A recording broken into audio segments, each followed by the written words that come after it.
So here we go. We're 5, 4, 3, 2, 1. And we are back on the Nobody's Famous podcast with an amazing, exciting, and a very different show.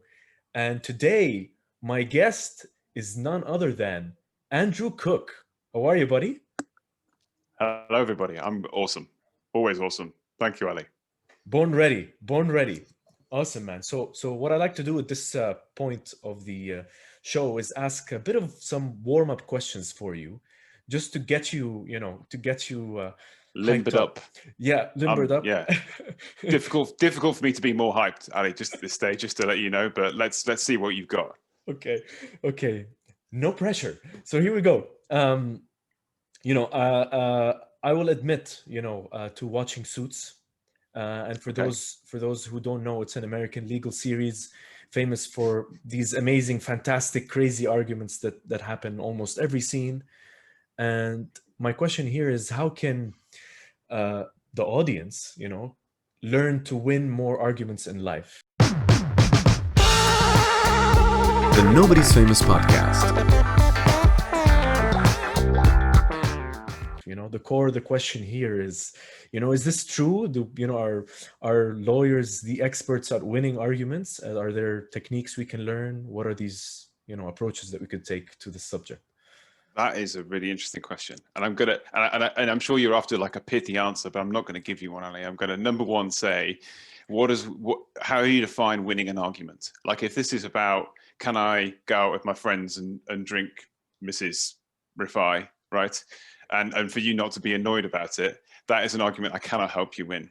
On the other side, I think that that kind of lawyers actually are really, in my experience, not always great arguers.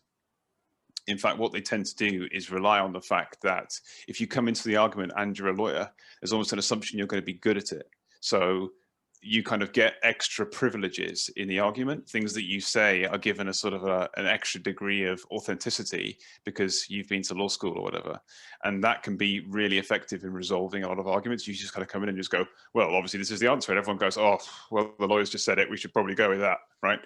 So you've kind of got to be aware of that privilege. That also goes into a point in terms of how you win arguments, which is preparing the ground for when the argument lands. That's my top tip for winning arguments, is don't just bowl in there with your ideas. Think about the time that you're putting them on the table and the context you're putting on the table and what you can do to prepare the environment for your killer argument to land. So there you go. That's my top tip. Next question, Ali. Come on. Let's keep it bubbling. Okay, so I won't comment on that then. And just a side note, these are some of Alex's questions to you, our co-founder. Hello, who Alex. Know as well. Wheels, absolute legend, behind the ones and twos. Yeah, behind the ones and twos, I tell you that. And then another question is, tell us about a time where you felt that you badly lost a negotiation, and why? Badly lost the negotiation. And why? Goodness me. Well, I can tell you that my daughter just put a note under the door that says, literally here it is, please accept my screen time request, which I've just granted without providing any conditions. So I think I've probably lost that one. She's already been on Roblox for her mandated 1 hour, and I just gave her an extra hour so that she didn't come and hassle me throughout the course of this recording.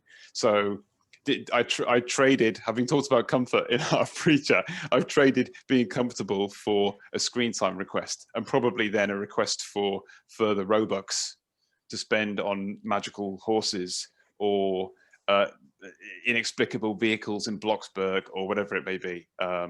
So probably then, in terms of like, I find it really difficult to negotiate with my kids because they are, I mean, as much as we lay down barriers, they are very effective at basically pulling all the tools out of the bag. So they split between me and my wife. My youngest one can turn on the waterworks just like that, like incredible performances, just like straight up there, Paltrow stuff, right?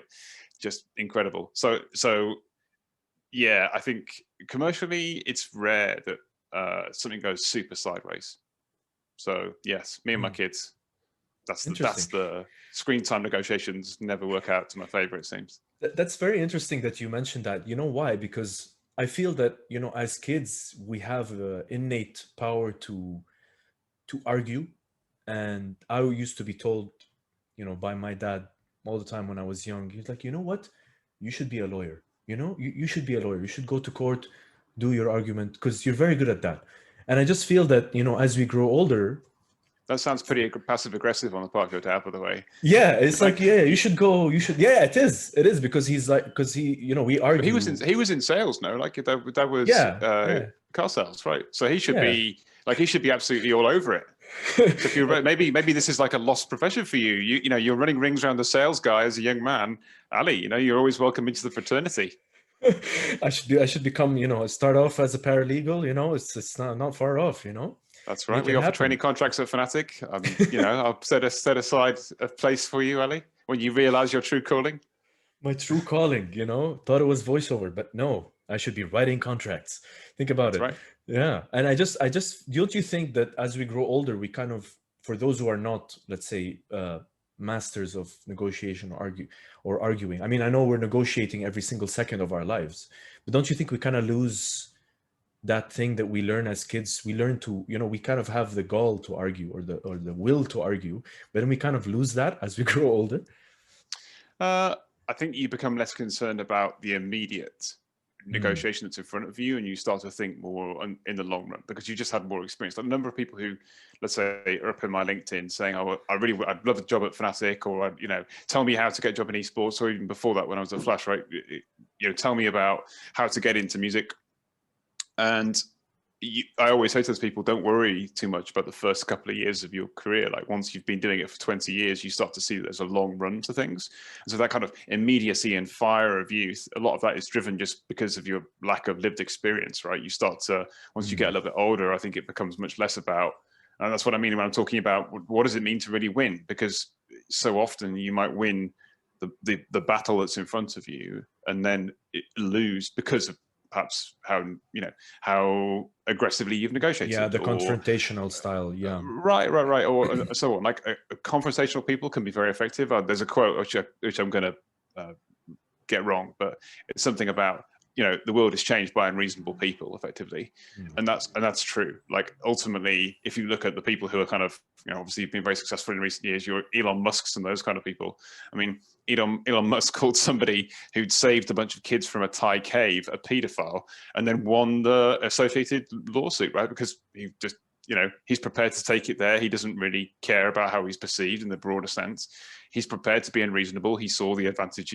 I'm not a big Musk fan by any means, but he saw the possibility, right? He saw the possibility of electric cars when other people didn't, right? And so he placed that bet, and it's come off in a major way. So because he was prepared to be unreasonable, but ultimately, most unreasonable people find themselves, I think, struggling later on in life because ultimately people just go, I could deal with you, or I could deal with that person over there. Unless I've got no choice but to deal with you, I'm going to go and deal with that person over there because it's just too much hassle. So again, that's also a factor in these sort of things, longer term view.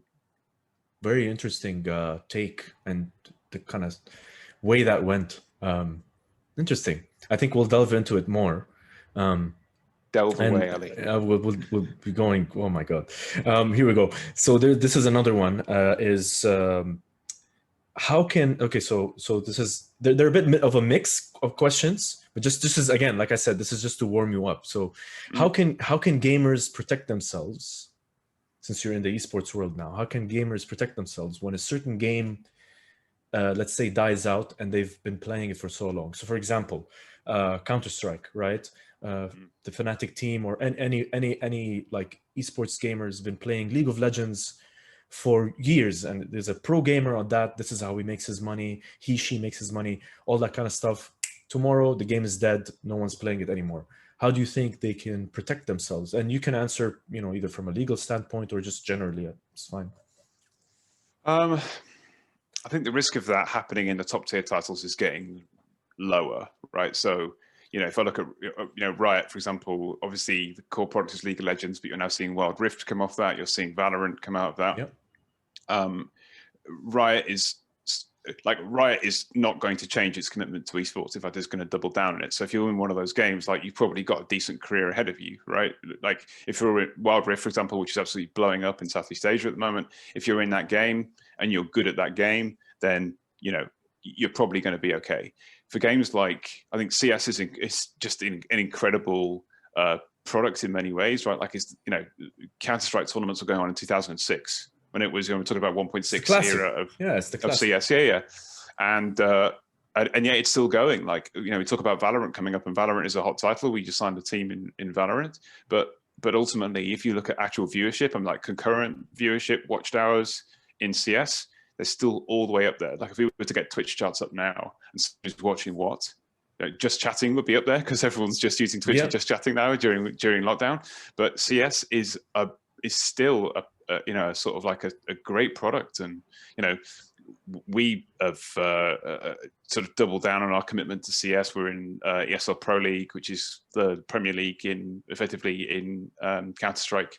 It's a great product. It's still pulling in great deals.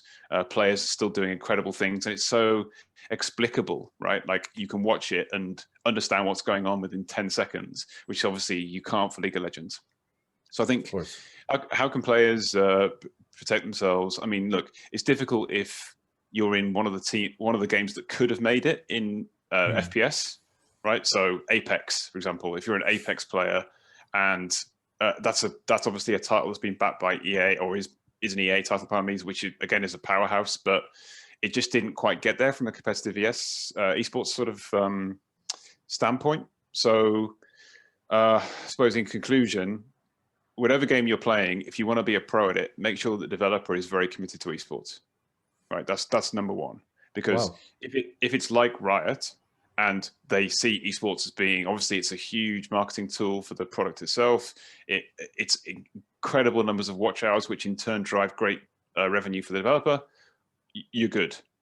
If you're something where they're on, the developer might be on the fence a touch about esports, and EA has definitely kind of come and gone because ultimately, FIFA, Madden, NBA 2K, all these kind of titles, they're making money off those without there being a competitive esports team scene around it, right? Because ultimately FIFA Ultimate Teams, for example, drove, I think across FIFA Ultimate Teams, or its kind of equivalent last year, we're literally talking about billions in revenue just on in-game items in those things. Yeah. So, okay, I can just take all that money and not worry about my competitive scene, because ultimately my sort of like, weekend league games are just driving incredible revenues in foot. So, okay, fine. I mean, we have the greatest player in FIFA, a guy called Tex.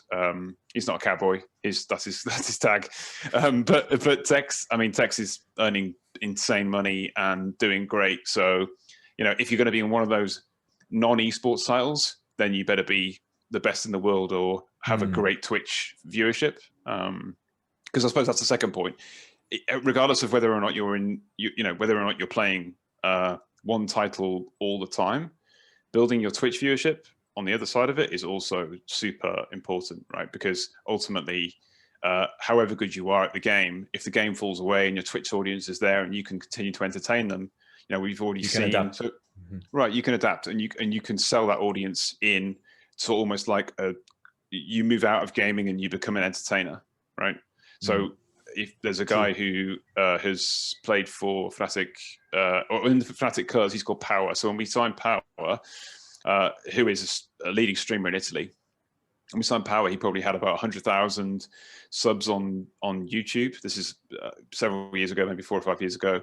He's now the biggest, or one of the biggest streamers in Italy, both on video on demand and on Twitch. He has now got a book deal. He's the face of one of the faces of Adidas. We just did a great campaign with Lavazza and Power. So, and that's all driven by his Twitch viewership. So, don't get me wrong, he's very good at Fortnite, right? But he's not like the best player in the world at Fortnite. He's just super entertaining. He's been very open about some of his, sort of mental well-being issues. His father passed a while ago, and he's really reached out to the community of other people who have kind of whose parents have been afflicted by that same thing. Like Milan Games Week, he's there, and the fans are crying to see this guy. And he is now an entertainment property because of his Twitch viewership. So in summary of that point, Ali, number one, make sure the developer backs esports. Number two, build your Twitch viewership.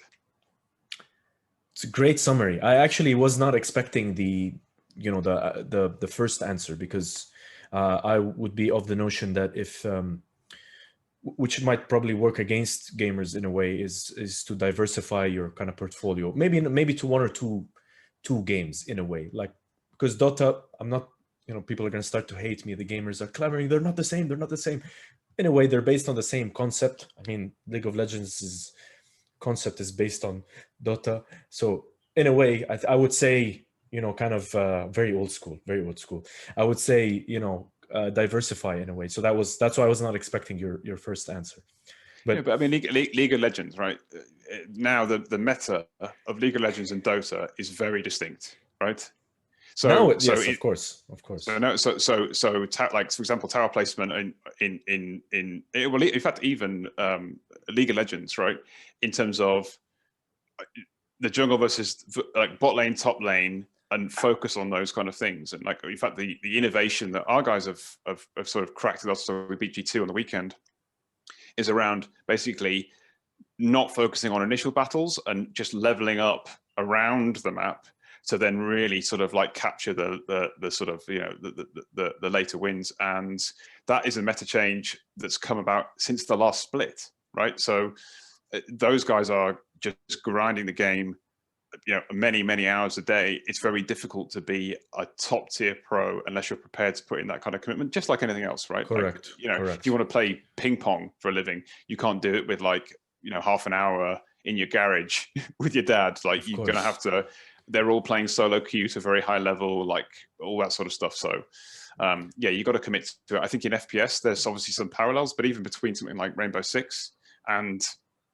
CS, very different skill set. Like Rainbow Six, a lot more tactical. Call of Duty, the sort of spray and pray style of Call of Duty just doesn't work in R6 because you just get your headshot off. So I think that you can definitely work on the fundamentals, so in FPS, aim tracking and so on. But I think if you dedicated to a game, go at it with those two recommendations. Awesome.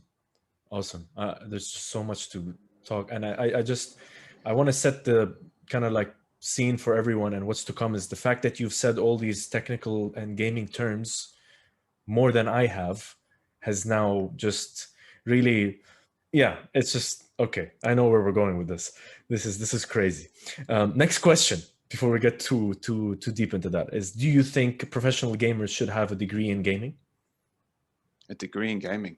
Well, interestingly, I had someone apply for an internship, really fantastic candidate, and that person had sort of effectively studied esports in parallel to the degree. So some universities in the UK are kind of now starting to offer business of esports type kind of, I guess, I don't know what the best, like parallel. It's not your core degree, right? But it's kind of something you can study in parallel to it. And some of them have got little gaming houses on their campus. They're offering people the ability to sort of LAN together and those kind of things. I've really got mixed views about those kind of things. I think ultimately getting at, I suppose building on that previous point, getting out there and playing with the best players you can find is really what's going to drive your success in esports. And I think if you really think that you can make a career out of it, making sure that you don't get sort of, I suppose actually a better parallel is like, again, to talking about your dad, right, and sales and car sales and those kind of things. Like if you were a car salesperson and you turn up to your first day at Volkswagen, right, or Mercedes, I think your dad was working for, and you're like, okay, so I've got a degree in car sales, right? There's going to be exactly right. Ultimately, what makes you in that business is outcomes, right? Like results. Do you sell? Relationships. Do you sell exactly? Do you sell the cars? Did the customers enjoy dealing with you? Are you getting repeat business? Like all these kind of like classic metrics. It's exactly the same in esports. Like if you're winning games, if you're contributing, and you understand, particularly in 5v5 games, like what your contribution is in that regard, and you can fit into that team and accelerate it, there's always going to be a room for you. So there, the focus, I think, is on understanding where your blind spots are in terms of career development. So again, we see a lot of like Fortnite pros, and Fortnite pros tend to be younger. So, there are people who are making, I would say making a living, but they're getting decent money in as Fortnite pros age 15, right? So Yeah. those are the people who need to understand, not, okay, I need to go off and do a course, but it's more like, okay, what do I not know? And that's a really hard thing when you're 15 to go, actually, I should probably have an accountant to make sure that my tax affairs are set, and I should have somebody to look over the contracts that I'm signing, so I'm not doing things that, you know, are gonna really cost me in future years. Like if I'm doing endorsement deals, I'm making sure that I'm not handing over absolutely all of my rights to somebody, right? I'm just, you know, it's within a certain parallel. Those are better investments than your time in a degree, I think, if your career is going to be in esports as a player. I think that's a great answer, and I would add to your point is a good parallel is sports. You know, if you're an athlete, and you don't have to have a degree in sports science or something. You're physically playing the game, and in esports and gaming, like video gaming in general, is one of those rare scenarios where, you know, you be playing and you can be sitting down, you be playing the game, and somebody says, "Wow, he's really good," and then you can make a career out of that. You know. Similar to sports, and these questions come across from a one Haya Al Qadi. I'm sure you know her as well. She Hello, was the Haya. ones who have suggested these questions to you, and so there's a lot to get into, Andrew. There's so many things, and here's I want to set the stage for the type of show this is going to be, because those were the warm-up questions. So, you know, legal jargon is allowed, and Okay. I want people to understand your journey, so that it's, you know, it's accessible to everyone. Everyone can understand, you know, the kind of journey that you've been on, and the impact esports is having on the world, and how, you know, the legal side fits into it, which is, I would say, you know, not spoken of as much, you know, especially with those Fortnite pros you talked about, like somebody at the age of 15, even younger. How do these, you know, younger players, how do they navigate the, you know, because they're getting access, you know, they're getting exposure to contracts at such a young age. You need a legal guardian, you need a, you know, a mentor, an advisor, these kinds of things. And I just want to say, this ain't going to be a normal show, so here we go. And so first, before all of that, I want to talk about you. I want the listeners and the viewers to know who Andrew Cooke is. And Wow. I'm gonna yeah. I wanna read your bio back to you, Right. which I'm sure you didn't hesitate in writing. I'm sure this just flowed like water. So I'm just gonna read it back to you, and and you wrote to me and you said, Andrew is a leading entertainment lawyer specializing in music, sport, and esport. He has supported in delivering live events to more than 8 million people, from sponsorship activations through to global football tournaments. During his 8 years as General Counsel and Head of Strategy for Flash Entertainment at Abu Dhabi, he and his team received awards including Department of the Year and General Counsel of the Year from Legal 500, Legal Week, and the Asia MENA in-house community. He now heads the legal function at FNATIC, the leading team in esports, and the pioneer in the pro gaming space. So, with having said all that, what is the profound achievement that you have made in your life now that you've heard all of this? What's the most groundbreaking achievement that you've made? Professionally, presumably we're talking about. That's a difficult question. I've been very lucky to have a lot of kind of wins and firsts and those kind of things. I think this is good. This is going to sound pretty soppy, but I think I'm still in touch with a lot of people that have worked in my teams, and a lot of them have gone on to really like wonderful careers and are still growing and are still sort of implementing things, I guess, that we had talked about, and innovating on those, and just making the most of their talents. And I think that's probably the best part of it, because, you know, we can do, I could talk about specific agreements we've done, I could talk about things that have been really complicated that we've got over the line, but that's the job. Like, ultimately, if you're, you know, and you can parallel this into your own experience, right? You'll do a huge project. So you do the UFC and you're in the bubble, and there's so many moving parts, and you make your contribution, and you can say, you know, I'm really, really proud of that. But ultimately, that's the core of what it is that you do. Like, you are there to execute events. To do that, right, to do your part of it. And I think you can want to do those things absolutely as well as you can, but fundamentally that's what they're paying you the wages to do. So it's like, okay, what else do you add on top of that? What else do you sort of, I don't know, leave behind? And I don't want to get too sort of kind of, I don't know, I suppose, like, if I was to die tomorrow and you're at the funeral, right, and they're going, okay, what did you do? They're not going to say, okay, you did a naming rights deal, or you did a 5-year contract for 2 football tournaments. Like, those are not the things that make a difference in people's lives, right? The things that make a difference in people's lives are here is somebody who made an effort to further my career. Here's somebody who, when I look back on my career or my life, they had a contribution to that. Here was somebody who cared about making the most of my talent, and I appreciated it. And that has knock-on effects on other people's lives. Like, that's where the juice has to be. So I think developing those teams, which I haven't been able to do at scale, but that's also meant that I've been able to do it for individuals. Focused. Yeah, exactly. And retaining that sort of upside for individuals is a wonderful thing. And I'm pleased to say that we're doing it now again in FNATIC. So, here in the UK, you can register to create solicitors, effectively, to say you don't have to go to a law firm to become a lawyer. You can stay with FNATIC and we can sort of certify you as a lawyer, and then you become a lawyer. So we're doing that for the first kind of candidate. Also, from a sort of diversity and inclusivity perspective, we started to reach out to people who don't have a background in esports, right? Like, traditionally, esports has been a very white male thing. So we're literally looking to people from the local communities around FNATIC, trying to bring them into the process, trying to say, you don't, to be in esports, you don't just have to be a player. There's always other things that you can do as well. And that's been super successful. So that process is starting again. And that definitely helps me get up in the morning and get into it.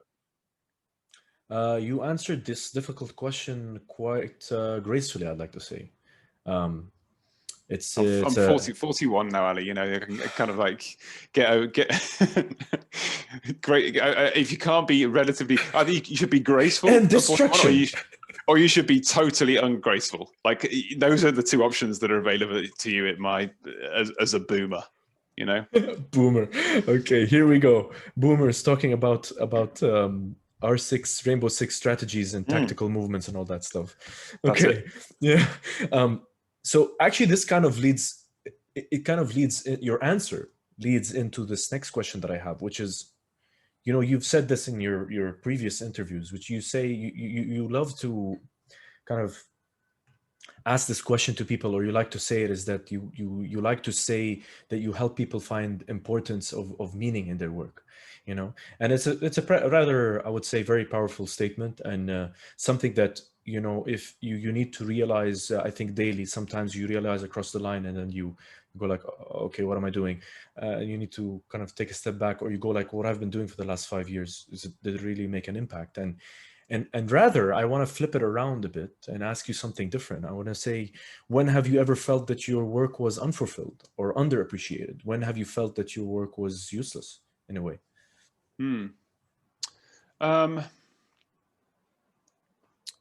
I think so. I've definitely learned a lot in the last. So as you kind of get more senior, you get this kind of interesting, what's the word? Paradox, right? Which is that theoretically, right, you're now in a position to be able to make change within a business because you're senior, right? So you should be, all of the things being equal, your hands should be closer to the levers of power, in a sense, right? So you should understand how the levers of power work. Like, okay, I pull this on the desk, and underneath the desk, I know what happens, right? Because I have what's called domain control. I understand what happens under the desk, but I'm also a little bit closer to it. So therefore, I should be able to pull that lever. And also, you've kind of, again, professionally, if you've come up through an organization, quite often you might have made some bets, right? As in, you might have backed particular projects, right? And that might have then kind of come back to you in terms of positive impact in your career. So you're kind of a little bit more confident with regards to your ability to affect that change.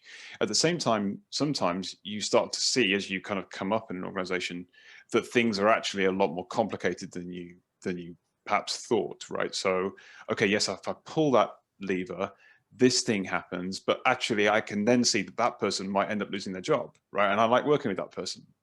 or if they're not able to change that it might kind of impact that. Sometimes these things happen, right? As organizations develop, the skill sets that you need within those organizations can change, right? So you also start to see that things become a lot more impactful when you do pull those kind of levers. So this is kind of paradox. The responsibility goes up, but also, you know, there's that with great power comes great responsibility, in the words of Spider-Man. So that kind of like dissonance between those two kind of things, there's definitely been times when I've taken it on myself to make change, and what I've realized is subsequently I've learned that you can't make change without working with other people, or in which case you accept like a long-term change cycle, right? Like you basically, it's like a nudge thing. You don't go from here to here, right? Or probably here to here, right? Like in these little, like in one big leap. Instead, it's just like a constant process of pushing. And over time you do that. And that requires a lot of people to all be pushing together.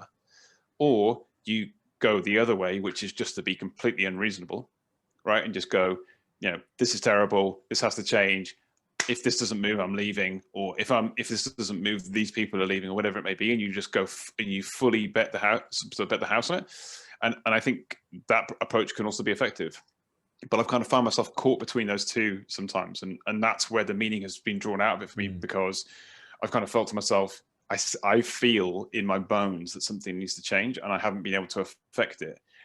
But that's always been a learning exercise for me. Like ultimately, like being able to change things now is a function of having failed to make change in the past, right? Because you learn what works and what doesn't work. So like sometimes I feel those things very strongly. Like again, the need for change can be really, you can get really passionate about it, right? And you can also start to evangelize for a future state that you want to achieve, and really believe that you can get there.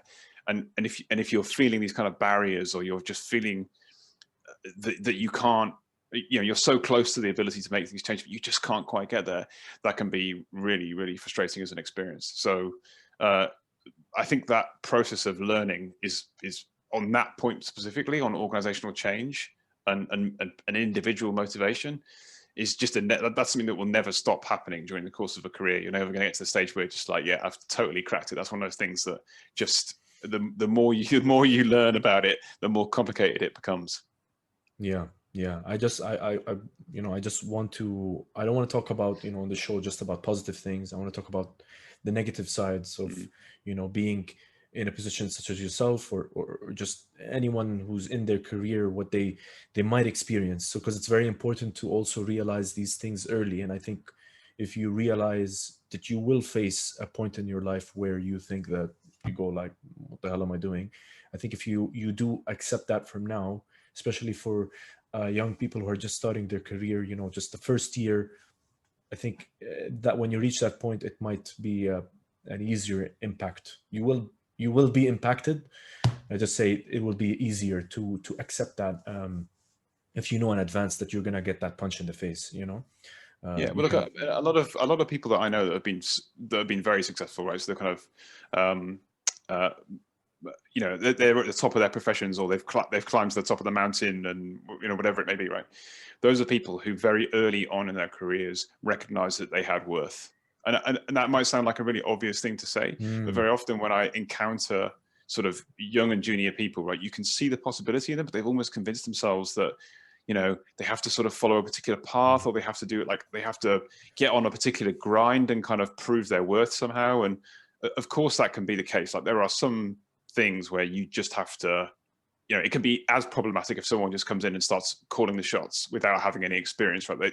They you know, they sort of mug themselves off. But ultimately, once you have some experience under your belt, you're valuable within your profession, right? And if you, so long as you're staying humble about it, you can still be very cognizant of your worth and take action if you're put in a corner. Like ultimately, I've said this, I've been in this position myself early on in my career in law firms, where you always feel like you're meeting somebody else's goals, right? Or you're kind of, you know, someone's asking you to do something and you can definitely see how it works for them, but not so sure about how it works for you, right?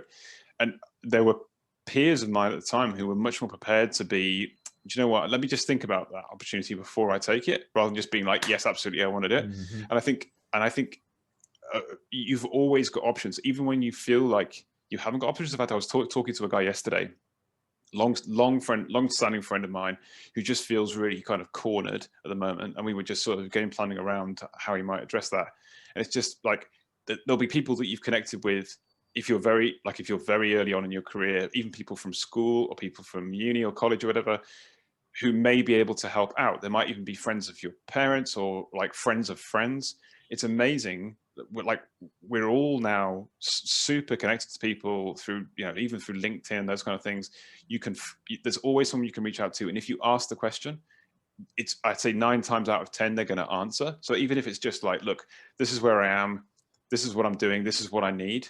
Is there anybody that can help? Like reaching out to even at that level may get some things moving, but be conscious of your worth and be prepared to assess it honestly, because when you do that and you take action to make change, then that even puts taking action, the act of doing something about it, is going to make you feel a lot happier about yourself than just kind of sitting there and feeling grumpy about it. I think this is like one thing in COVID. A lot of the dissonance around COVID is from people kind of realizing perhaps that once you strip away the office experience, the kind of team experience, maybe actually your job is not as fulfilling as you thought that it was, right? It's almost like a theater to it. And once the theater, you've moved out of the big opera house or whatever it is, and you're just doing it like, Dogma style in your front room. It's all that sort of like drama is stripped away. Okay, now actually maybe this isn't what I thought it was.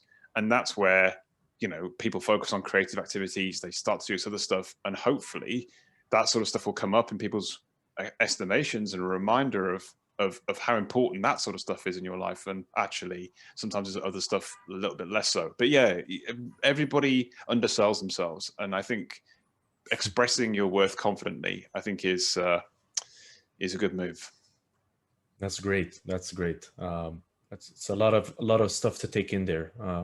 Honestly, Andy, a lot of stuff, but I'm glad we talked about it, because I really want to get that message out there for young people, especially to know that underselling yourself is, it's a dangerous game. Let's put it that way. We can talk about it for hours. I wanna move on, and I think being very conscious, we haven't even reached to the meat of the show. This is just the appetizer. Is you have a cycling passion. I do. And when you responded to the pre-show questions, you responded with something that is very, very interesting. You said that you basically don't do anything apart from eat, sleep, walk your dog, and cycle. And I found that super profound, because I would obviously argue that you do many other things in your life. That's what kind of leading in my question is, do you think that's a bit unfair to your brain to focus on one passion, rather focus on obviously focus on your passion, but also have other branches that are leading out to things that you might be good at as well, but not giving your brain the chance to explore? And that's kind of something that we touched on offline a bit. And I just think that the reason I say that is that everybody owes it to themselves to kind of understand that you're not only good at one thing. You can give a lot of focus to one thing, but we're talking about your passion here. I'm not talking about legal. I'm talking about the cycling passion. So have you don't you think that's a bit unfair to your brain? I suppose what the element that's missing here is how much of an incredibly nosy and annoying person I am in each of these spaces, right? So I think about, and I basically have spent my career going around places and just going, are we sure we're doing this right? Right? And then someone just going, well, if you think so strongly about it, maybe you should fix it. And then me just going, all right.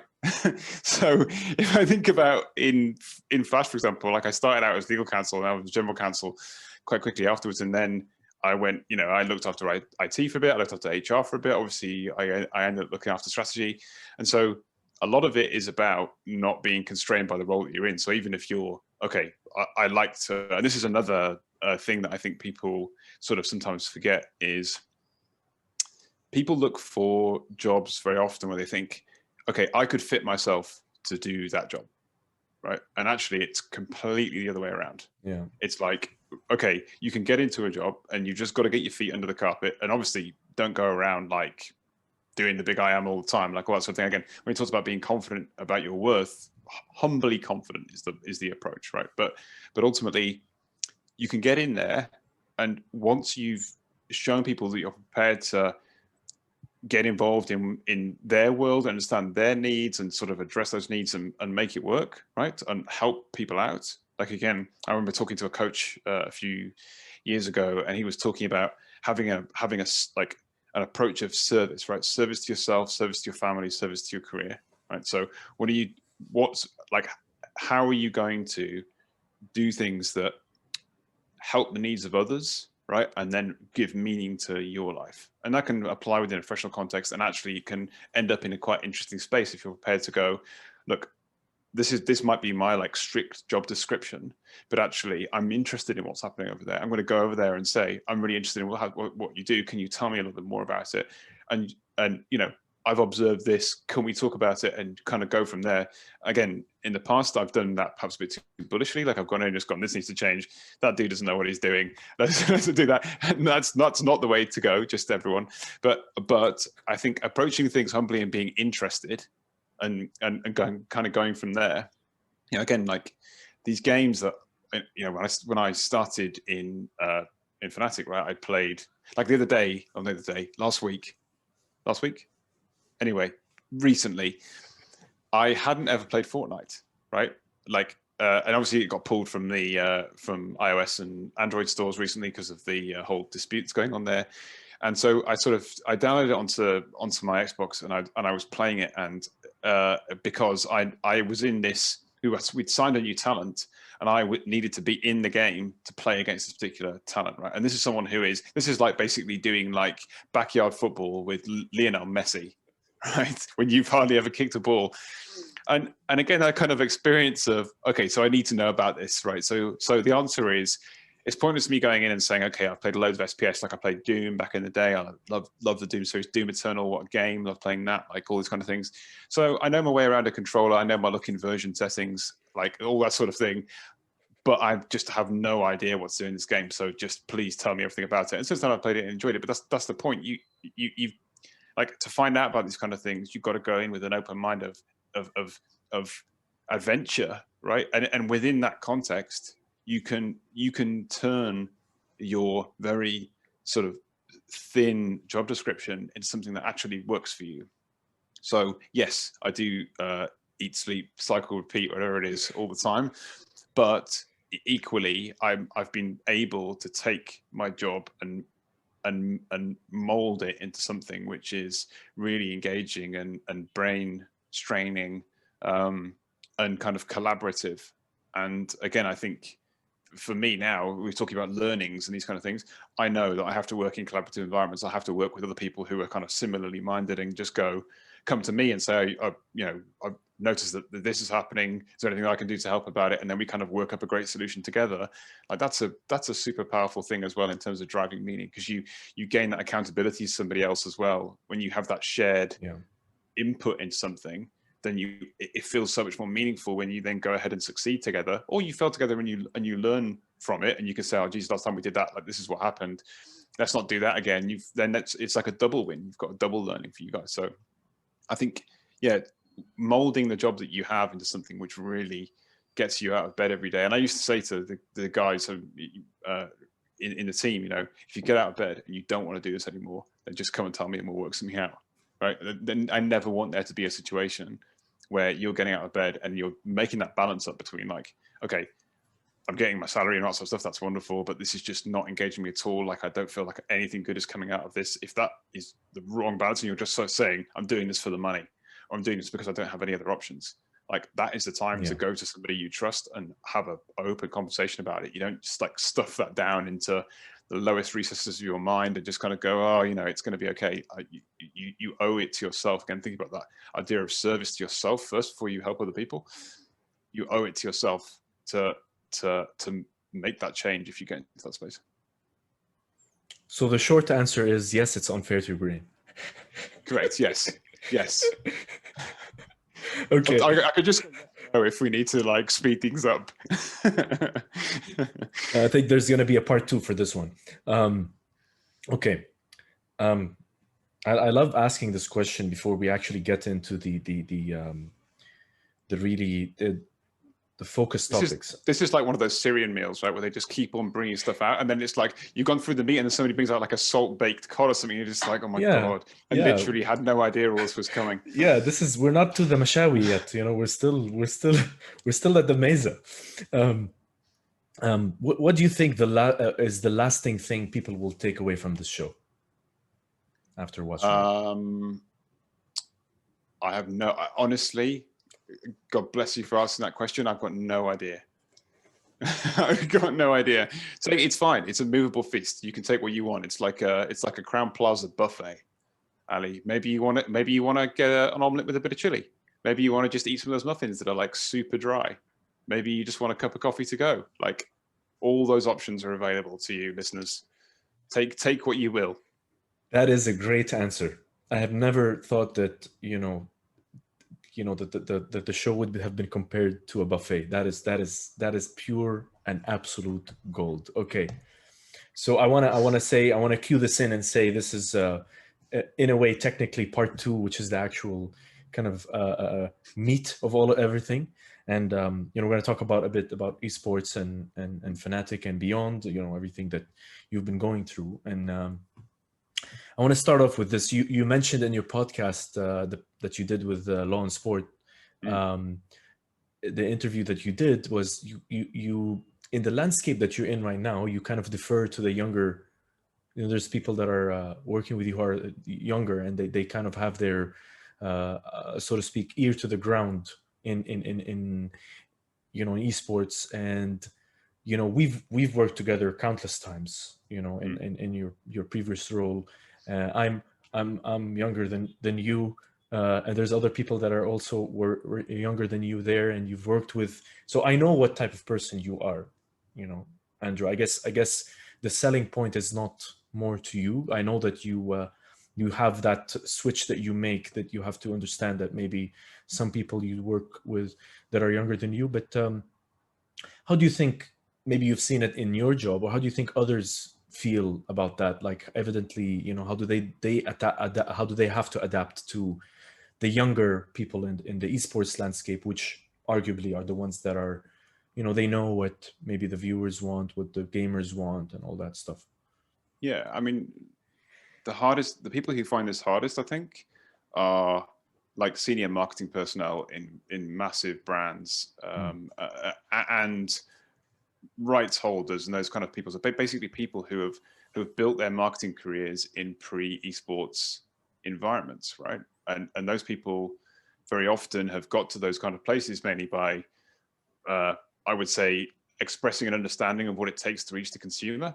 And here's a group of consumers that are not necessarily interested in all of the traditional ways you would reach a consumer, right? So they use ad blockers, they don't watch Netflix, they watch YouTube, right? Like all those kind of things. And I mean, when I was born, there were 3 channels in the UK, right? So it is a supply environment. If you don't like what's on one of those 3 channels, then you turn off the telly, right?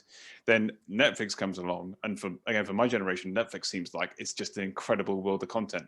But for your generation, Netflix pales in comparison with YouTube, right? Where you can watch whatever you want, whenever you want. And then, of course, the Twitch generation is like, okay, not only can I watch what I want whenever I want, just 5.4 billion watched hours on Twitch Q3 this year. I can interact. I can engage, yeah. Right, exactly. I'm engaged. I can raid. There's a community here. I can just like spam hot dogs in the chat. I can literally just do kek face all day and various things, right? I can support creators that I like. I can, I can even be invited into the community by people who are in it by sharing subs on Twitch, right? So all these great things. And also as a content ecosystem around that, so I can deepen my relationship with this community or with this creator by buying their merch, by buying their partner products, like all that kind of stuff. It's a very involved and engaging kind of thing. If you're a senior marketing person, that is a scary thing, right? Because like engaging with that kind of thing. There's all these risks. Like one of these people might just go off on one, or, you know, they might secretly be super into white nationalism. You don't really know unless you're kind of watching it all. Right, it's happened. You know, we have a streamer affiliate network called FNATIC Network, and people have popped off. A streamer down in Brazil a couple of weeks ago decided to air out his views on trans rights, right? And it happens live, right? This is like streaming now, and it pops up on Twitter, and actually that ended up being resolved quite satisfactorily in the sense of he recognized that. So when he got the blowback from the community, and the community, it's a very hot topic in Brazil, he sort of accepted that this was a blind spot in his understanding of the issue, and he invited people to come and educate him, and that was then able to sort of like, you can see how that reflected nicely back into his community, because he was able to bring people from his community with him on a journey of learning. That kind of thing can only happen on Twitch. So when you speak to a CMO and they start saying, oh yeah, but what happens if this happens, right? You just got to go, well, this is all part of the learning process. That is the authenticity of this kind of creator-driven content all over. A huge risk arises, and that kind of thing definitely is a risk if you've got like a big brand sitting behind it. I mean, we have BMW as a partner. BMW is a 45 billion euro market cap company, something of that kind of nature, right? Like people who make decisions in that kind of business have not got there by allowing some esports team to do something insane that damages their brand. Like they're very, very careful about it, and those guys are really understand esports. The way in which they've sponsored it has been very smart. But I think, you know, that's really difficult. So I think, again, we talked earlier on about that idea of you get closer to the lever of power, but you start to see all these kind of consequences of you pulling the lever. I think it's that kind of thing. The answer there is actually to engage with the people who are really on the front line. Because this is something that I really found when I was at Flash. So often people at the lower levels really see very clearly what's going on with businesses, right? Like actually they see it in simpler terms because they don't have the complexity of like, okay, if I pull that lever, Jim loses his job. Maybe they might think, well, Jim maybe should lose his job because he's not very good at his job. He's not, you know, part of it anymore. Like people have very strong views about that kind of thing. So actually, I think, again, I'm not working in GE or like the Red Army or whatever. There's not like millions of people who work for us, so I can kind of get that view. But I think one of the great things about esports is it does cause people like me to have to do that. You've just got to respect the people who are so much closer to it. Like it's your sport, it's your era's sport. It's digital, it's cross community, it's cross platform, it's cross geography, like all these kind of features. Sometimes you've got to really sort of address your own, I say privilege. I don't mean that. What I mean is restructure the way in which you look at the world in order to, and how things ought to be done in order to adapt to this kind of disruption. And there's a lot of people who can't, because ultimately the reason why they can't is because their job depends on them not accepting that new reality. Like if you're a CMO and you just go, do you know what, this thing's coming up, I know absolutely nothing about it. Maybe for some people, they feel threatened that the board or whoever it is going to go, okay, well, why are you our CMO then? Let's get somebody in who's 10 years younger than you, who understands this a lot more, natively. Yeah, it's a very difficult, I think, place to navigate. People, especially if you have a big brand and you're the CMO of that brand, you need to tread this industry and this landscape very, very carefully, because I would say, like, if I were speaking on their behalf, like, God knows, I can't imagine the pressure that they go through to kind of accept certain things, or to kind of, so it all comes down to giving a little bit, but also kind of shaping the right path so that the brand is not, maybe tainted, or it has something. You have to work together, I would say. But I guess you're somebody who's very kind of connected into certain parts of digital culture, right? We were talking about your T-shirt and these kind of like in-game like these are sort of like, it's like a cultural approach for that's very focused on very specific types of content, right? And that kind of content, if you see it represented in more, let's say more mainstream media, I'm sure there's been many times when you've looked at how mainstream media has picked something up and it's almost been like frustrating that your community is being misrepresented in some way, or that kind of thing, or it's just people don't get it. Perhaps they're using like a meme in the wrong format or whatever it may be. Like that sort of stuff is also super disengaging for people who come out of the digital culture, right? So like the first way to get it wrong, if you're going to start doing that sort of brand related stuff, is to not use the insights and know-how and like deep kind of viewpoints that you guys have, by which I mean people of your generation, people who are steeped in the culture, who have come up with it. It must be super frustrating to see that kind of thing being misused. Yeah, I mean, that's a very interesting way, because you've actually flipped it on me now, and if I basically a simple example of seeing how meme being used wrongly, it's interesting because in the current situation right now, it's like, oh, we're all part of the digital culture. That person's using the meme wrong. I'm gonna get mad at that. It's apparent, it's apparent. And I mean, I'm a bit more kind of moderate on that. That's fine. It's being used wrongly. That's fine.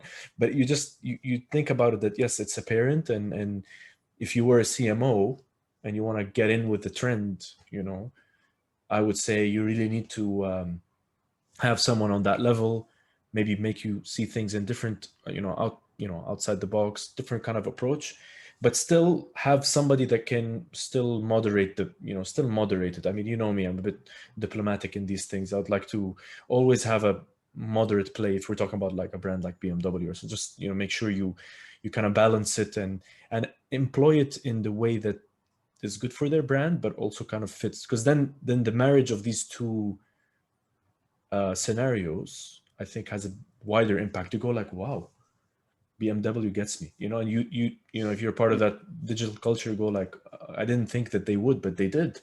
So good on them, Then you build a connection from somebody that's younger who might buy your car in the future. So it's a whole thing, I guess there. And you as general counsel at FNATIC, your new role, like how do you I guess you've already kind of answered this, but maybe if you want to be, quick and specific about this one, is how do you've moved from, a corporate experience, a private practice, into a more fluid, DIY anomaly type, weird, crazy type experience, like, which is so different from the music industry, which has its roots built. So I wouldn't say rigidly, but I mean, it's like, there is barriers that have been built, and there's a record label, there's a publisher, there's touring, there's all that kind of stuff. How do you navigate this, your new change, that you just jump in head first? Yeah, I mean, there's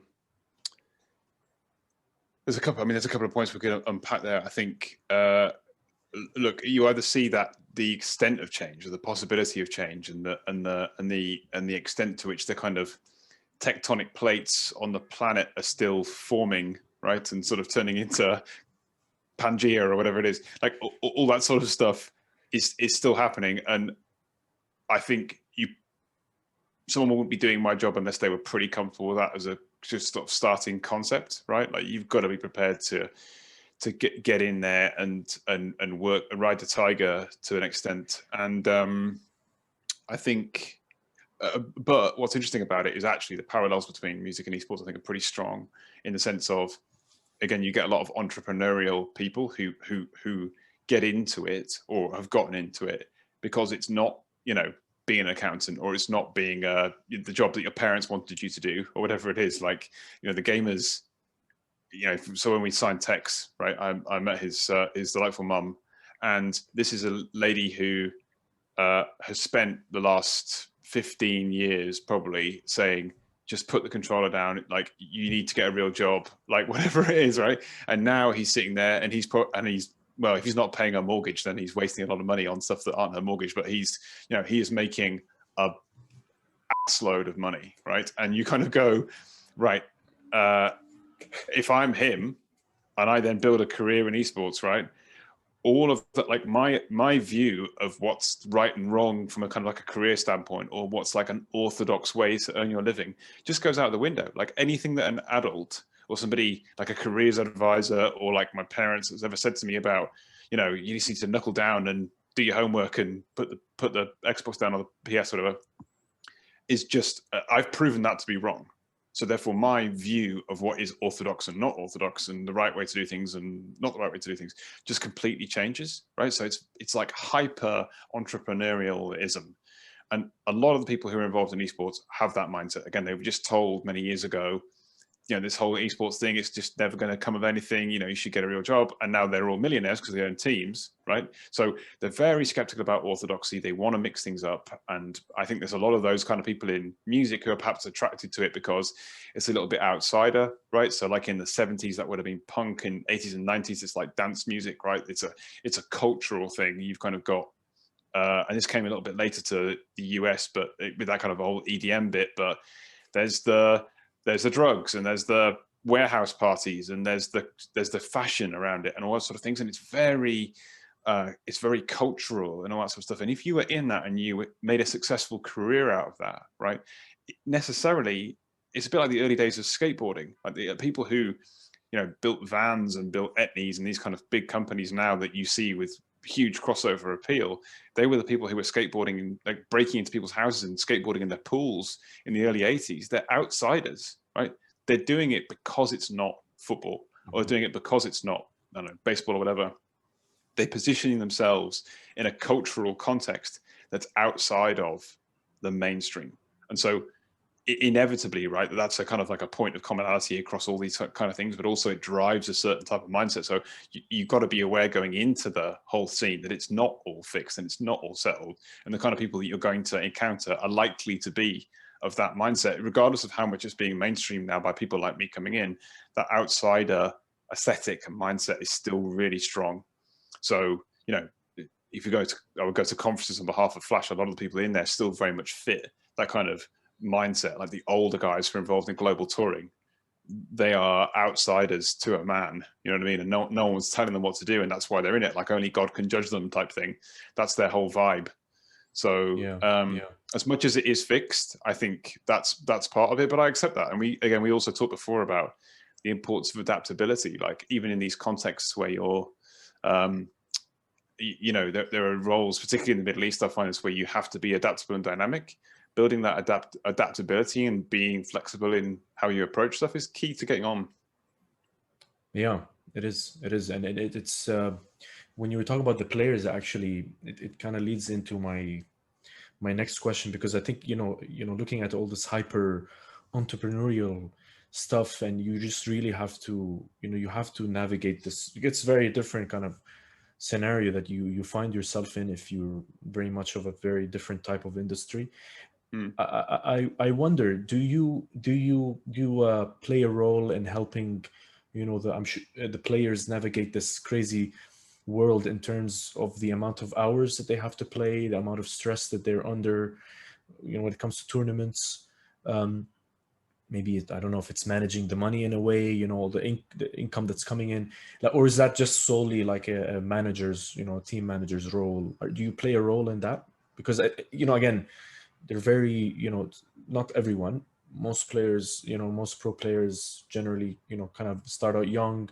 They need that sort of guidance.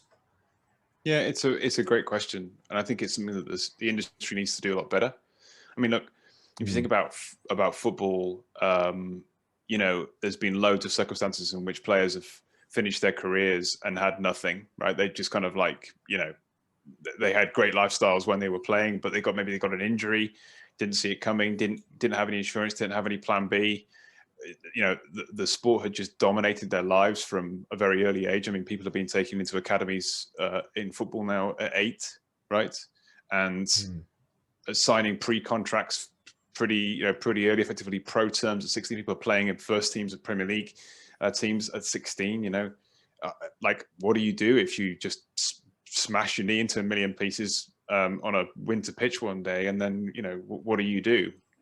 So there's infrastructure in football from things like they have player unions, right? There are kind of, you know, there are resources that players can tap into if they fall out of that. Those don't exist in esports yet, because the idea of having an esports career, right, is really only, and I'm talking about career in terms of the pro level, big money, like, you know, big cash running through it, right? So Astralis, leading team in CS:GO, it's also listed, right? Astralis is paying, this is all public know-how because they have a listing on an exchange in Denmark. Astralis makes about 8 million euros a year in revenue, which is not very much in the context of like a sports team. So a French, like a Ligue 1 team in France, a medium-sized one like a Nîmes or a Rennes will be making about 50 million euros, right? So only like a fraction of that. But their CS:GO players, but outside of endorsements and so on, are earning 350,000 euros, right, per player. Yeah. That kind of money has only come in the last, let's say, 3 years. So the idea of somebody basically earning that kind of money is pretty novel. And no one knows how long the career lasts for, because no one's really run their career all the way through yet, right? So, you know, even again, drawing the parallel with football, you've had players who have gone, you know, they play their careers for multiple clubs. Some players kind of just keep on going down the ladder, like they play for worse and worse and worse and worse clubs, and then eventually they give it up. Some go into coaching, some, I don't know, go and buy a pub like they used to in the old days. Some end up with media careers, right? So there's all these kind of different things, but all those careers are still being played out, right? So the kind of guys like pundits you watch when you're watching a match on you know, on the TV, so those guys have still not finished their careers, right? So that's football, which has been around for hundreds of years.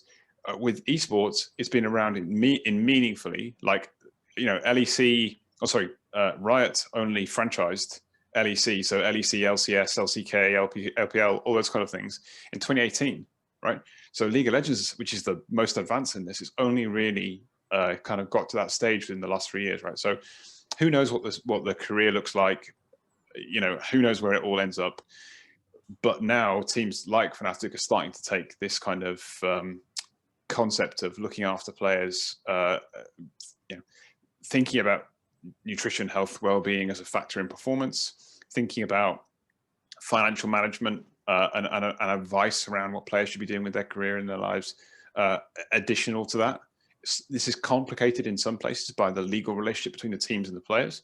So if it's an employee, then it's much easier to manage. If it's an independent contractor, which is like a plumber, right, coming to sort of like, you pay them a certain amount of money to come and solve a problem, it becomes a little bit more complicated to give them that kind of assistance and not like create legal problems for yourself. But it's definitely something that we're looking at, and particularly things like even just making sure that if someone's coming to a boot camp, they stay in a place which is safe.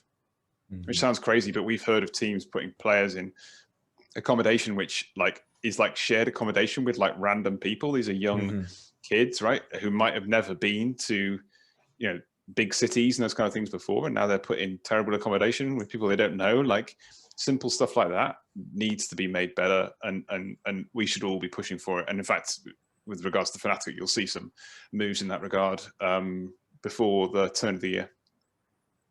That's amazing, because you know, I used to watch a bit of the documentaries earlier. When I was in 2013, I was watching a bit of like when the Dota 2 scene was, you know, it was that was kind of like when the esports discussion was like, okay, hold on, this is now getting pretty serious. Yeah, you know, and I was seeing like the players, yes, they you know, they play for 8 hours, but you know, there's maybe 2-3 hours of workouts that, you know, to balance that out, or even they play even more than 8 hours. So yeah, it's good. And what I get from your answer, so everyone kind of gets that in summary, is better to kind of manage the relationship in-house. You know, you're taking someone on, manage the relationship in-house. Don't leave it to chance to somebody or external contractor.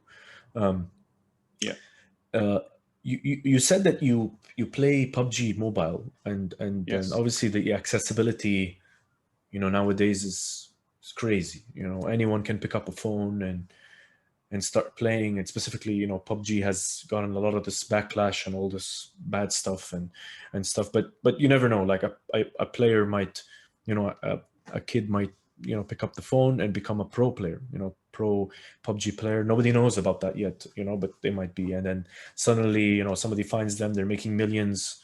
You know, it's such a crazy, dramatic change. But a bit away from that, what's the advice would you give to young players if A, they want to get into this industry, B, how would they convince their parents, and C, at that young age, explain to them that this is actually a very tough industry, contrary to what you think. You're not just sitting down and here's some millions coming in. You really need to make the work for it, and I would want to package that for like a somebody that is just starting out with their career. That's a really I understand why you asked the question, but it's a tough question to answer because ultimately I think in your bones whether or not you've got the juice to make it, right? Like ultimately there are people who would aspire to be great at esports, but the people who are really good at it have a level of dedication to esports, just like football, like again, or anything. Like I said, ping pong was the example I gave before, but if you want to be really good at it, and particularly in a mobile game, because you're right, mobile gaming is democratizing the world of esports. Like the fact that we all now have, well, I say not all, but 50% of the planet has got a smartphone in their pocket, and 50% of those people use it to play games. And of course, that's everything from like Candy Crush through to something sophisticated like PUBG. But it's creating a whole new world of competitive play, and particularly in Asia. So, our PUBG mobile team is in India, right? Those guys were just completely off the map from a sort of competitive esports perspective, and now they're on it, and they're producing great players. And again, from a viewership standpoint, it's a great product, right? Like I think PUBG as a sort of tactical shooter squad game has got advantages over Fortnite. I think the mobile product works brilliantly, and again, that scene is super competitive, and you're starting now to see like celebrities in India attach themselves to that whole ecosystem. You're also seeing that going out across Asia, and of course, it's all backed by Tencent. So there's, they know what they're doing in a sort of like a digital ecosystem management standpoint. So I love that aspect about mobile esports. It's definitely the future of esports. How you're gonna actually make that career happen? Well, only you know the answer to that, and you only know how supportive your folks are going to be. I mean, I see a lot of when we're sitting down with players, quite often they're represented by their parents. I think that's a bad idea. So because we've already seen, let's say circumstances where mum and dad aren't together anymore, and there's a player that's now starting to see some money, and they're both trying to represent the player. Like those kind of things can be super complicated. So ultimately, only if you can make it, and only if your parents are going to be behind it. But if you want to go ahead and do it, you're going to have that conversation pretty early, because it's going to dedicate. You're going to have to dedicate a lot of time to your play. That's a great answer. I think I just really want to kind of have some of this as the basis for people that are getting into this, because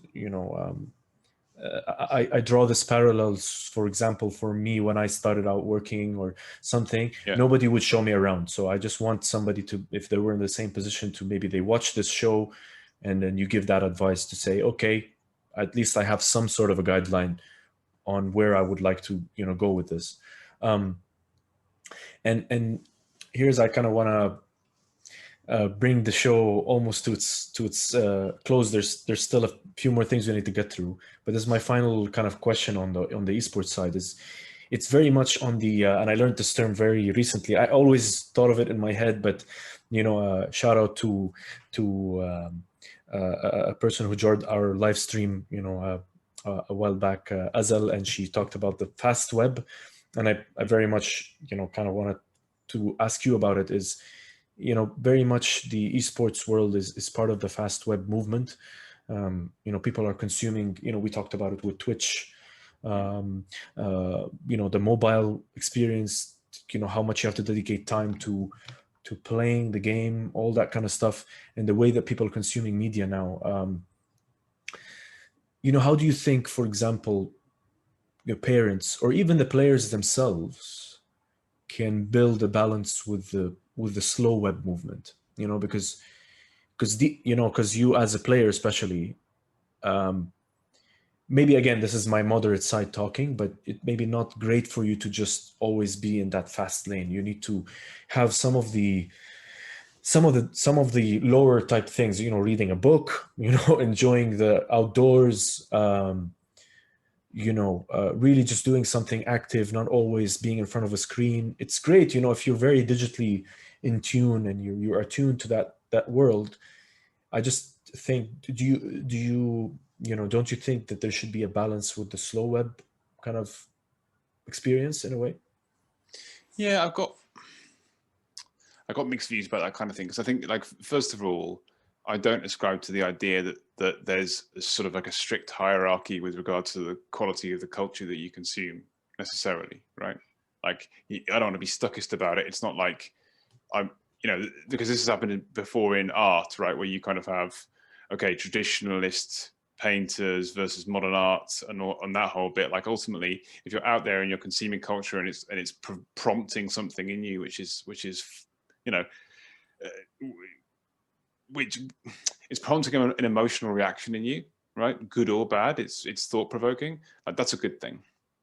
I think where I would say is, I think mindlessly consuming content is not good for anybody, and that's where the context comes in, right? So if you're just sitting there and just vegging and it's not producing anything, it's not provoking a reaction in you of any kind. It's just, it's like mashed potato. Do you know what I mean? It's just kind of filler. Then that's not good. And again, we sort of touched on the theme a couple of times on it's important of not being the importance of not being comfortable, right? So if you're in a place of comfort culturally, you're in a place of comfort work-wise, you need to do something to change that, I would say. Like, if you're going to really find out what it is that you've got, if you're going to stretch yourself into interesting places, and definitely you will screw things up, and that's okay. If you're going to do all that sort of stuff and really, look back and say, that was something that I really developed, like I really went through that. Then you're not going to do that just by consuming one type of culture or staying in one kind of space. Like, you've got to stretch. So I think the answer there is not just, okay, I'm going to watch a different Twitch streamer. It's like, okay, what am I gonna do to just find myself in a different place? It's a bit like the Facebook algorithm or like the Twitter people that you follow, right? If you're looking at your social media feed and it's just all people from the same kind of, from the same background as you or whatever it may be. Like, I read a lot about American politics, and my politics are in the traditional kind of sphere a little bit more left than they are right. I'm really more like, I've really found myself, let's say, lead up to Brexit in the UK and all those kind of things, you realize that you're only hearing one perspective, right? It's a bit like that. You don't let the algorithm determine what the culture is that you consume. Like, go out there and find things that are interesting. And again, just with my own kids, just lobbing ideas at them about things that they might like books that I've read and I loved when I was younger, those kind of things, and just making sure that they read them and engage with them on it. Like, this is something that's fun. So again, I suppose if you are somebody that sees the benefit of that, but you see friends of yours who are just only really consuming one type of media or are kind of stuck in one kind of space, as a friend to one of those people, you can say, I think I love this, and maybe you might love it too, and engage with people on it and draw them out of themselves. I think that's also a really powerful thing that we can all do for each other, right? Yeah. I find that very, very interesting, and it's a great answer, the way that you put it. I think we do a service to others if we can just ask them to take a more, to see a different perspective. Although I want to say and challenge this again here and say that that's quite difficult to get people out of that space, and you more or less, which more or less happens, I think maybe most of the time, is you probably have to end up doing it, and then somebody will say, oh, I didn't know he's into that, and then they kind of feel intrigued. You kind of have to get somebody intrigued into that. So that's why I'm challenging your answer and my question, and by saying that, but unfortunately, passion about something can be intriguing, right? Like, again, if you this, if you talk to somebody who's really, really super into something, right, then that can intrigue you as well. Like, of course, there are people who are just like culturally deadened, right? By that process of just kind of having gone through, just constant filler, right? And you almost forget what the highs and lows are because you're just in this middle band of comfortable viewing. So I could watch that and just think that is abysmal. Like a colleague of mine recommended a film to me the other day. I watched it. It was just awful. But at least it provoked something, right? And I went back to him. I was just like, dude, that was horrendous. He was like, but we had a conversation about it. I think that kind of, I think the answer there is to express your own passion. So even if you go, so I gave my eldest daughter a book called The Wasp Factory by Ian Banks. This is a book that I read when I was young, and it's kind of it's a bit of a punk book. Like it's pretty gothic, and but it's great. And I really interested. Like it goes to some dark places, but I just thought this is time for her to read this kind of thing. And I was so passionate about, because she's a voracious reader, I was so passionate about this book. We're now talking about it, and I just said, look, read the first chapter and we'll have a chat about it. So I don't need you to consume the entire book and just think this is, okay, why did I do that? Just give someone a jumping off point. You know what I mean? Like get into this, like, I love this band. Just I'll say, here's a Spotify link to a tune they just put out. Like, just listen to it. Let me know what you think. I think that you don't have to go, okay, here's the entire, of this band that you now need to consume to have a view on it, right? Even just listen to this first 10 seconds on my phone, whatever it may be, to just get somebody engaged. I really think that sort of passion, and again, we talked about being of service, right? Like, how can I help you come out of this space of just being culturally deadened? I'm not going to do it just by going, here's a book. Yeah. Right? Just got, like, again, whatever it takes to get someone out there, come out, come walk with me. Let's go and get a coffee, whatever it is, to draw the, to talk about the other areas that you were talking about in terms of stimulating someone to take action. I think that consumable entertainment culture can also extend to how we interact with each other, right? So, like, the kind of, again, I just go, okay, just here's a link, and it's just, there's no passion in it. But you've got to bring back that passion if you want to get somebody engaged in something. That's pretty important, I think. Yeah, it's a very difficult topic. For sure, that you give somebody just a piece of the puzzle, and sometimes it's a hit or miss. You never know. You never know. It happens. It happens. Well, we all have these our personas are very often bound up with the communities that we live in, right? And I think one of the challenges for society at large is to get people out of these of communities that are not good for them, in a sense, right? Like, again, I don't want to be too judgmental, accepting that people draw different things, and everybody's looking for meaning in community. So if you're in a sort of, Reddit is always the one that gets the beating, but if you're in one of those communities where it's very self-referential and it's, but you feel part of it, then okay, you're going to have to work with that and engage in that person to try different types of culture. You can't just go, oh, you shouldn't deal with those guys, they're all sort of like horrendous racists, whatever it is.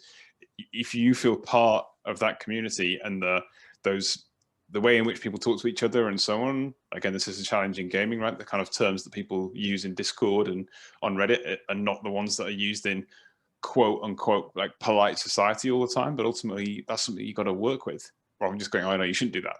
That's for like kids or whatever. That's not helpful. Yeah.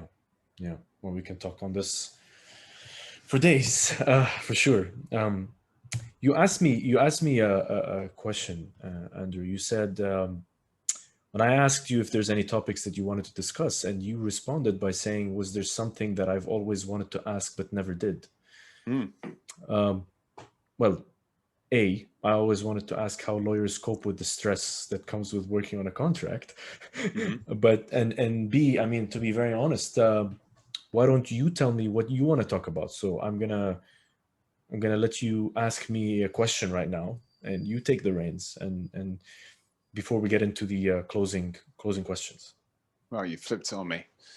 How do lawyers cope with the stress? Let's deal with that one first. Not all of them do. I mean, it's like project managers, right? They tend to be two ends of a spectrum. They're either insanely chill, right, or they're insanely stressed. There doesn't seem to be very much in between. So you're either like on top of absolutely every detail, or you just like, do you know what? Whatever would be. If something comes up, I'll deal with it. Like, you tend to be one of those two. And I think that's also true of lawyers. You get a lot of, I'm just trying to think of the term. tactically, law firms have historically hired what are called insecure overachievers, right? That's sort of like a term of art, right? Which is basically people who don't know that they're good at doing stuff, but want to prove to people that they're good at doing stuff, right? So there's a certain lack of self-confidence, but they're just looking for that little crumb of kind of like, oh, well done, you did a good job on that, and that's enough to kind of go to the next thing, right?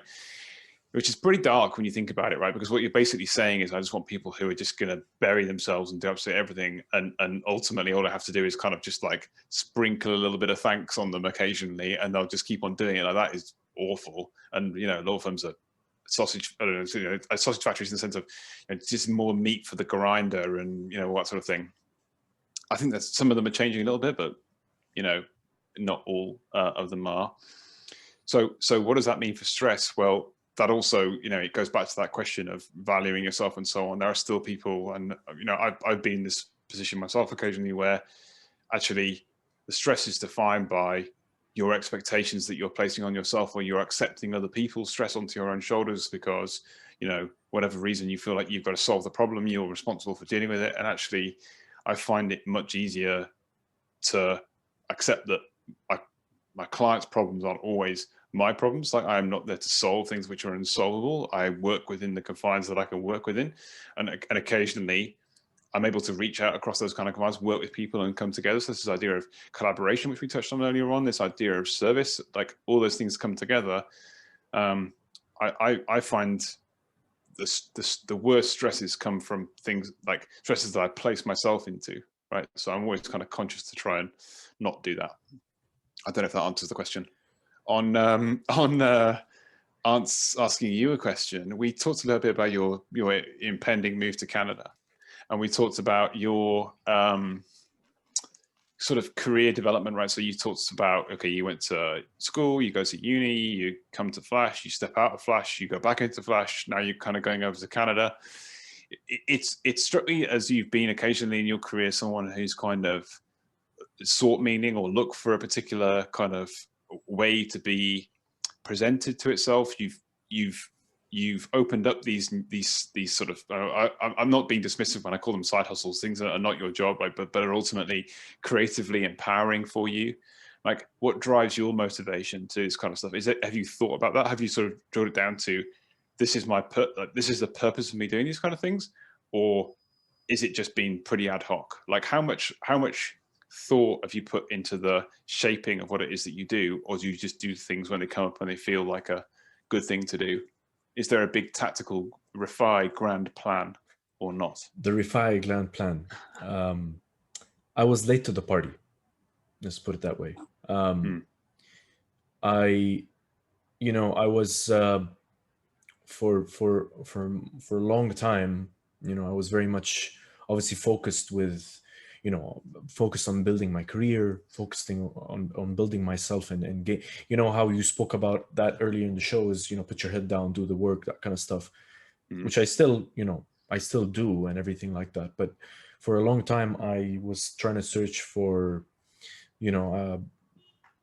something that I thought that I had to find elsewhere or within somebody else, or a business that had to be built. I was late to my own party, which was the fact that, I found out in, kind of 2017 that I did have this ability to do voiceover, to be able to find, a passion within me. It was there through doing some, kind of side work here and there, because people were saying, oh, your voice is good, you can do that kind of stuff. But, I was kind of late in realizing that, I could have been, the person that could use this to empower myself. And, I've through knowing that, I've begun this kind of movement within myself and for others to tell them that anyone can be a voiceover artist. People come and say, my voice is so bad. I can't hear myself speak. I can't believe that's me in a voice note and stuff. And I try to tell them that, to have a voice, to be able to speak, I think is just as amazing as as having eyes to see, or the fact that you are existing right now.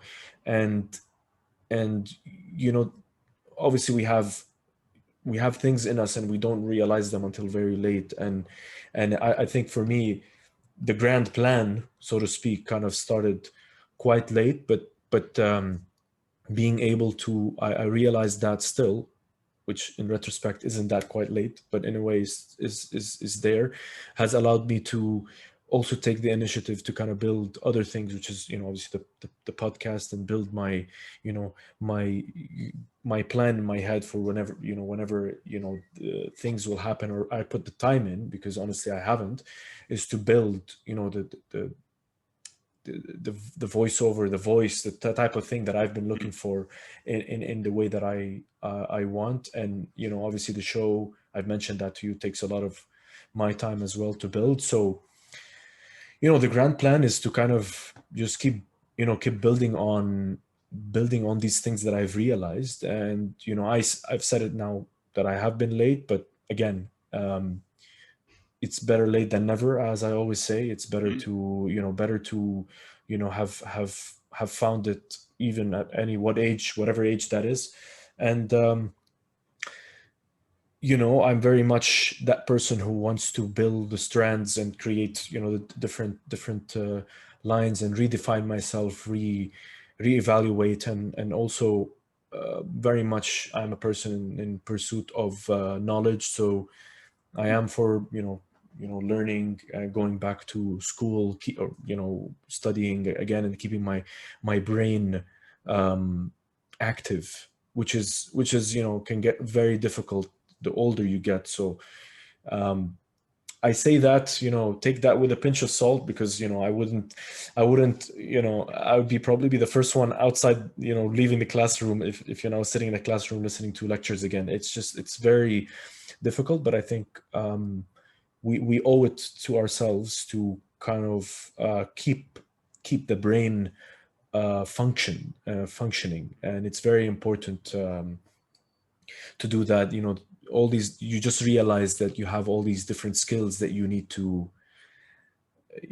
realize that. And sometimes I was in a very bad position where I thought, okay, I don't have skills. And sometimes there's not somebody else to come and tell you that you have this. Sometimes there is.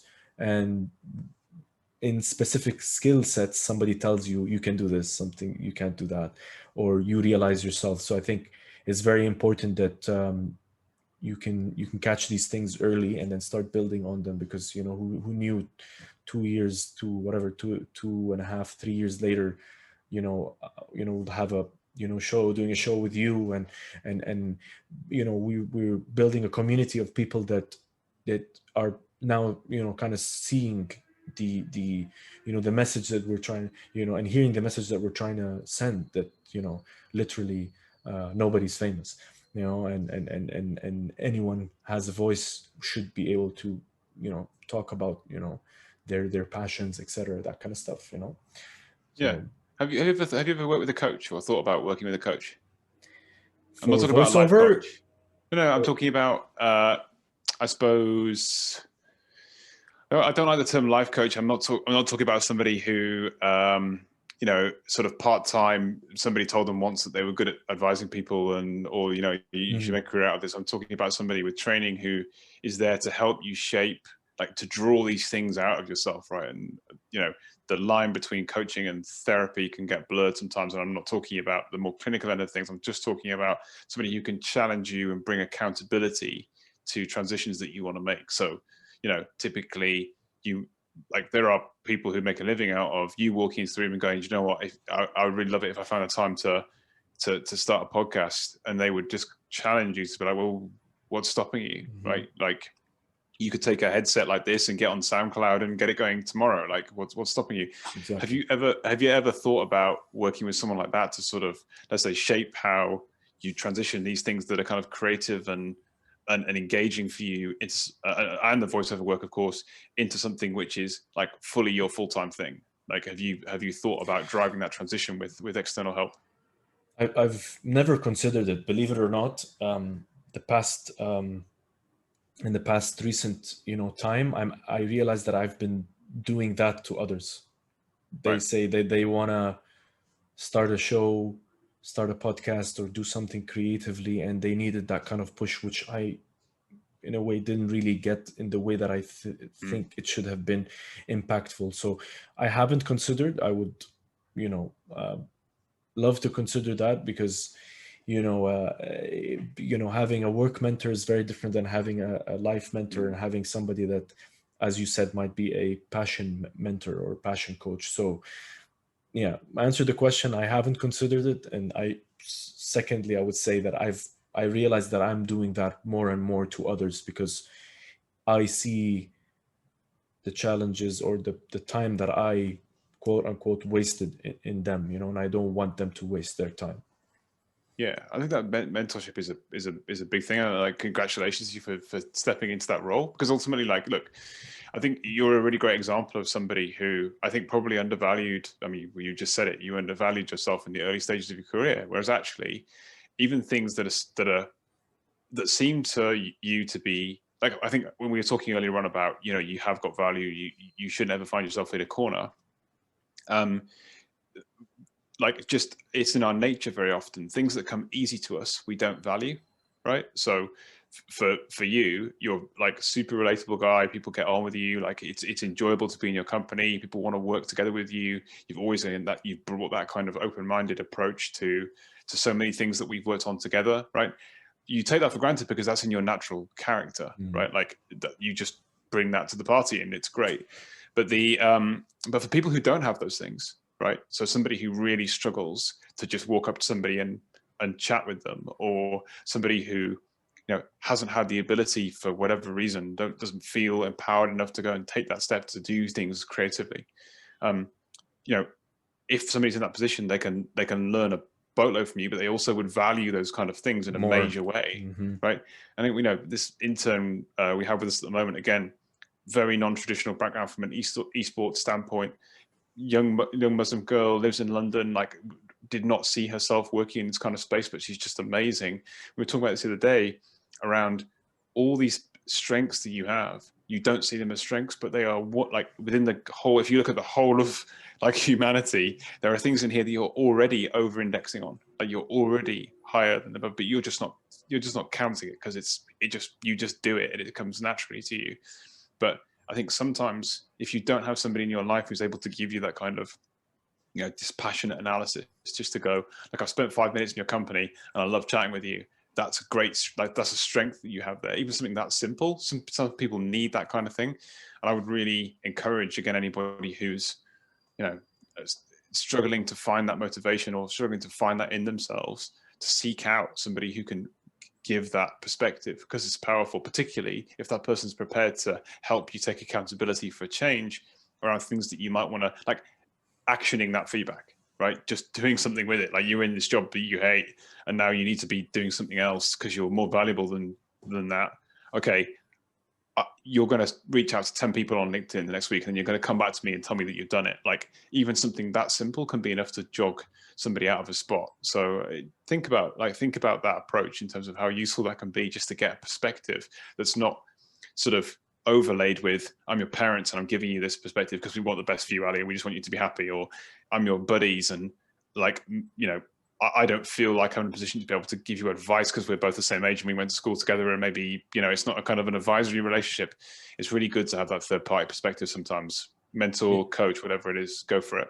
Yeah, you're right. And that's that's some great advice there. And it's very difficult to accept it the first time, but I've learned through other things that if you, the first time it's probably always the hardest, but then if you can cross that line. And you're right, you have these sort of traditional relationships that kind of find themselves giving you the advice but maybe it's not the right all the time. It's not always the right thing that you need.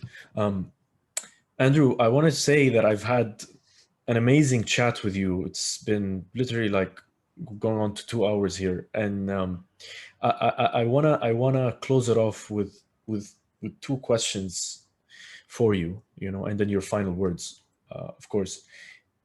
I'm sure the audience has already seen how eloquent you are in the way that you speak, and also as a lawyer, how you are very detailed in the way that you speak and the way that you touch on topics, you reference things, and how quickly you have changed from a whether it's private practice or a corporate mindset to being in with the kids, and in with the, in with the esports crowd. So I want you to answer me. Give me your take on the name Nobody's Famous. Well, I nearly came up with a really annoying answer there, which is talk about, well, everybody's famous or nobody's famous kind of thing.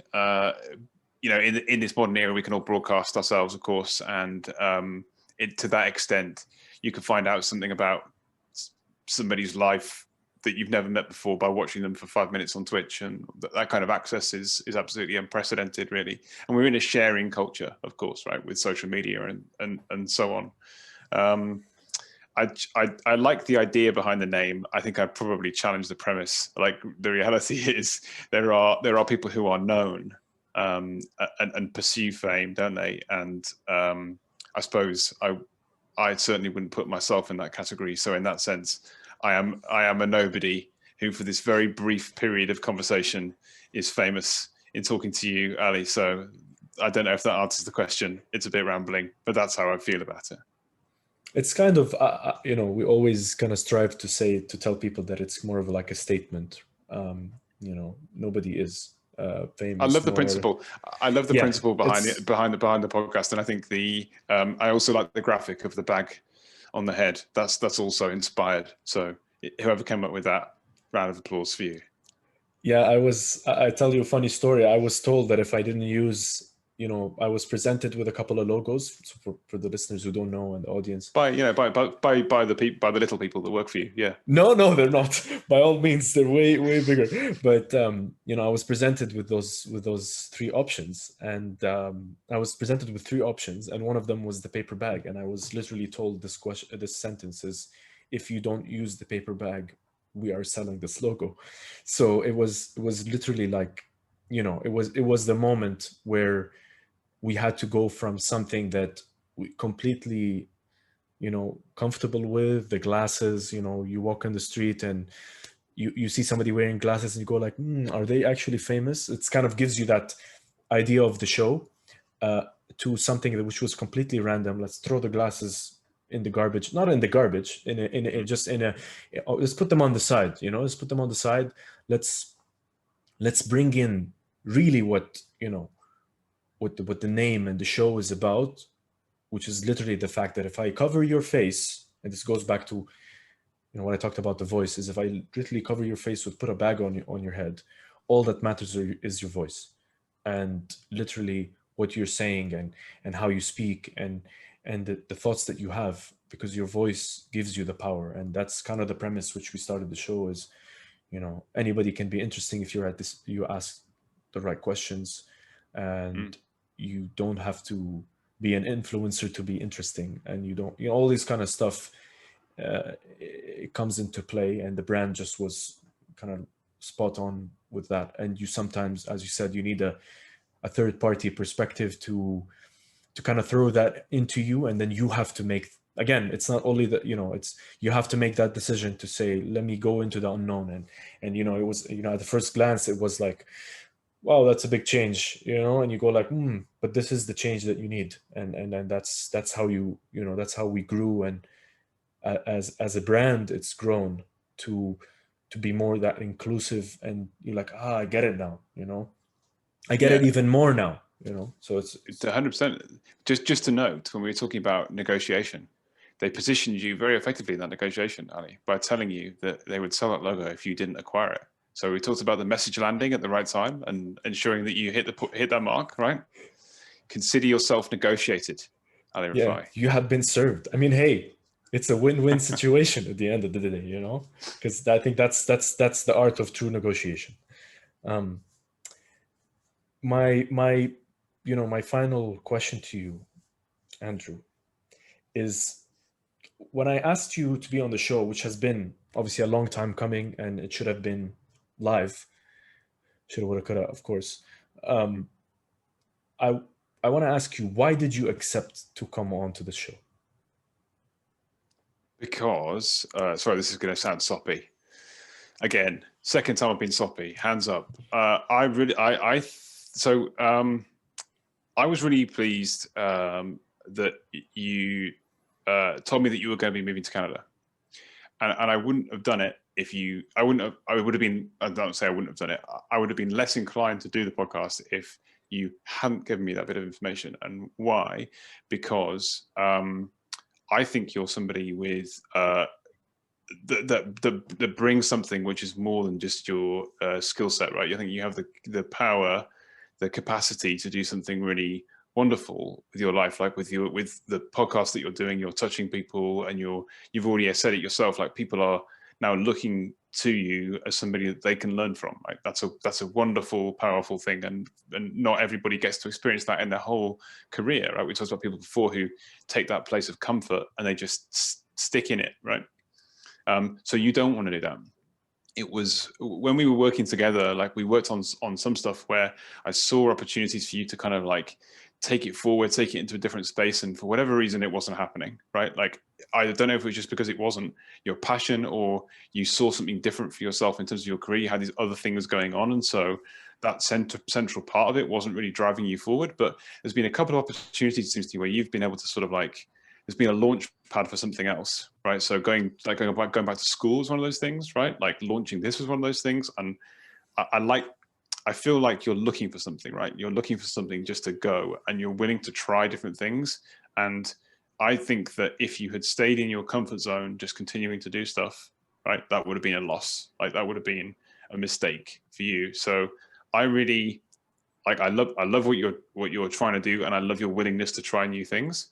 And so I wanted to do this more than anything else. But first of all, to properly reconnect with you, because I think you're a nice person, but also to support that move specifically, to support you and give you this message if you haven't heard it before, which is that it's important for you in terms of where you are with your life, in terms of what it is that you're looking for, like your capability and capacity to really jump off and drive forward, right? And going to Canada and trying something else, I think, is a really critical part of that. I think a change of scene is going to be great for you. I think you can keep all these other things ongoing, but also don't underestimate like where you could take all of this, right?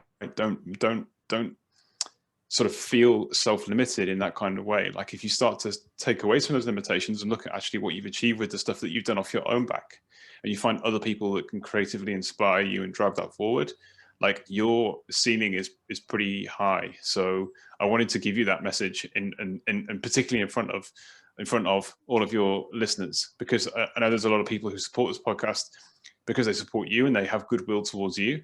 Like, again, that's also an amazing thing to have. So don't do those people who believe in you a disservice by limiting yourself. Like, really drive yourself forward, and you can achieve great things, mate. So that's why I wanted to do this podcast, was to give you that message in front of your many fans.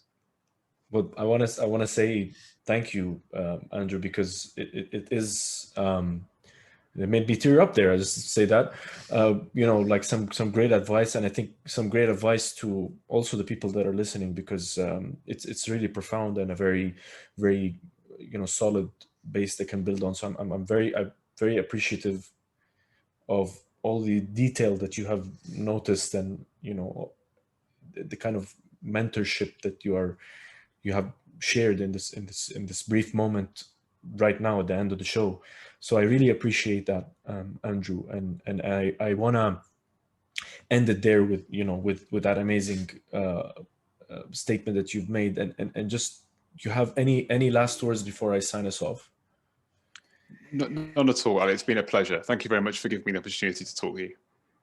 The pleasure has been mine, and I hope to reunite and reconnect in a live show very soon. I want to sign us off. This has been the Nobody's Famous podcast with the one and the only Andrew Cooke, General Counsel at FNATIC, doing great things at Esports with the FNATIC team. It's been an awesome and amazing pleasure to speak with you. We'll see you on the flip side. Make sure you listen to this on SoundCloud, Spotify, and Rami, wherever you like, and you can watch this on YouTube. We'll be with you all the way. And this has been the Nobody's Famous podcast, signing off.